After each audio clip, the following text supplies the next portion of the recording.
This is a Purkhang. This is a cremation furnace. Inside is all fire brick in there, and it's hollow. And it's also empty. Everything was cleaned out of it. There's no ashes, there's no bone. It hasn't been filled with satsas and all the things you would put in a stupa. It's empty. The whole shape is supposed to be a Buddha sitting on a throne. So the top, the little bindu on the top, and the moon and the sun, and then the crown, it's all a crown. And then the square part that I've been painting is his head. And then this is the body. And this is called the Gao opening. And this is the heart, supposed to be the heart of the Buddha or of the teacher.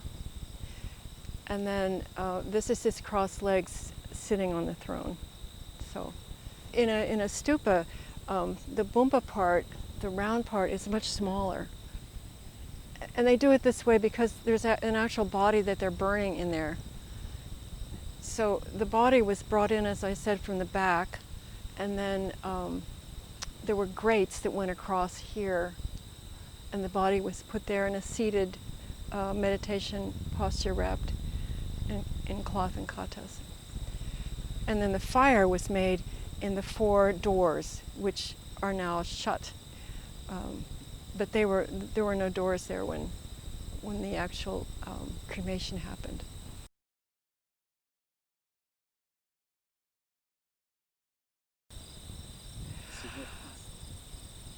I was feeling devastated and incredibly sad. We all were, but that was my intense feeling. And I came here, I live nearby. I mean, I lived an hour south of here. So I came with a friend. We drove up, and we came up the back way, and we could hear the bagpipe, and we could hear the Tibetan horns playing, and it like sliced into my heart. It was just so intensely sad. But it was very beautiful ceremony, and there were, I think, 5,000 people here in this meadow that had come from all over. And it's interesting looking at it now because those trees are all gone. So, you know, everyone was sitting up on the hill. So it was very open. You could see the whole thing. You could see there were practice tents set up the whole way around. Dogo Kensei was here. Other High Lamas were here for the ceremony, and they were all doing special puja practices around. And Trungpa's Vajrayana students were also with them doing this. And Lady Diana and the Sakyang were here, and the regent was here. Yes, he was here too. There was the whole gang was here practicing together. And yeah, and before the fire was lit, we all were invited to come up and pay our final respects. And we had katas, and we came and left a kata here and could see Trumpa's body through the Gao opening, which I think is why it's so meaningful to me, because I can remember that, seeing him there. In 1998, Acharya Duquette was then the director of Karmê Chöling. She was Suzanne Duquette before she became an Acharya. Contacted me and asked me if I would restore it, because it was crumbling really badly and they didn't know what to do with it. And I reluctantly took on the job because I'm a plasterer, I'm not a mason, and I don't do exterior work.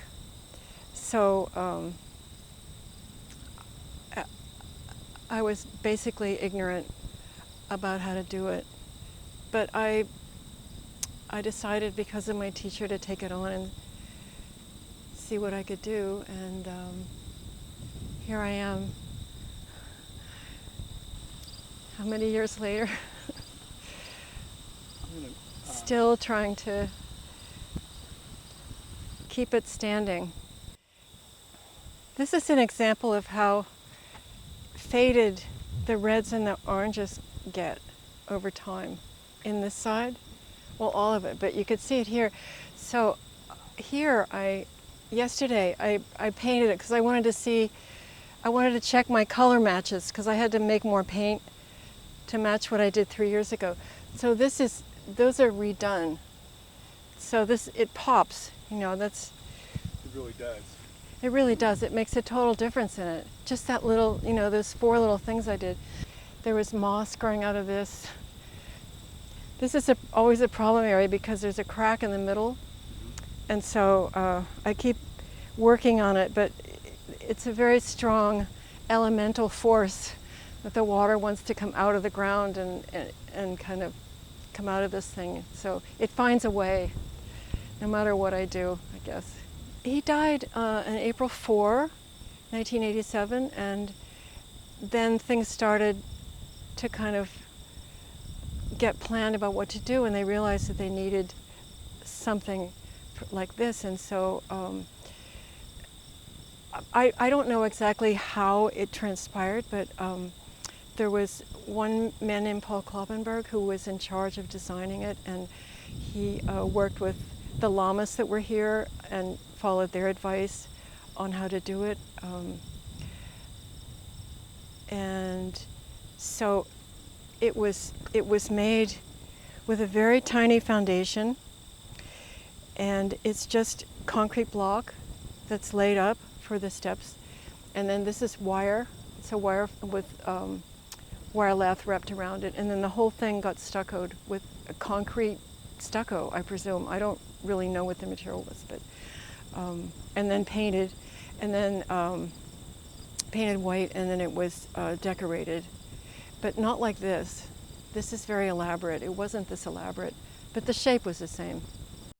Well, I repaired it in 1999 and 98 and 99, and you know, we sandblasted it and repaired it where the concrete blocks were actually falling out and the places were just hanging, things were hanging. So there was that repair done, and then I wrapped it in fiberglass cloth and embedded the cloth with this acrylic stucco. It's a modern stucco that breathes and can move a little bit, which is better since there's really no foundation. And that had 3 layers on it, and then I painted it white, and then a Nepalese lama came. His first name was Tenzin, and he was 25, and he was this amazing artist. And he had actually did all the drawings, all of these drawings on paper, and then punched holes in the paper, put it up, and ponced so that there were little dots for each area. And then he took a tool that he'd made out of a bicycle tube and like a cake decorating nozzle, and filled it full of red spackle and traced all those dots. And everything you see here, I don't know if you can see this, but it's all embossed. It's all embossed. So then that got painted again, and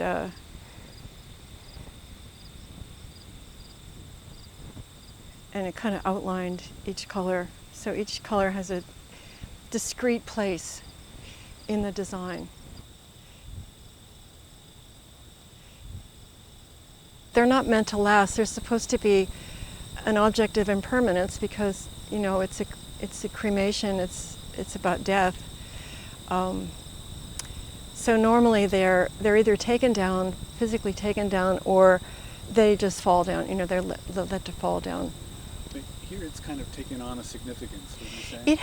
It has taken on a significance, and it because the stupa isn't made yet. The decision hasn't been made about what to do with it. It's just, I keep asking, and they were like, not yet. We don't. It's unknown, undecided. So I don't know what's going to happen to it. But in the meantime, I'm trying to keep it upright for people because, you know, it's a very beloved and very significant part of Karmê Chöling. Everybody comes here. It's just a beautiful thing and a beautiful place, and it's the hardest thing I've ever done. it's the most challenging thing I think I've ever done, because I always felt like I was going to defile my teacher's memory by screwing it up, you know, because I didn't really know what I was doing, but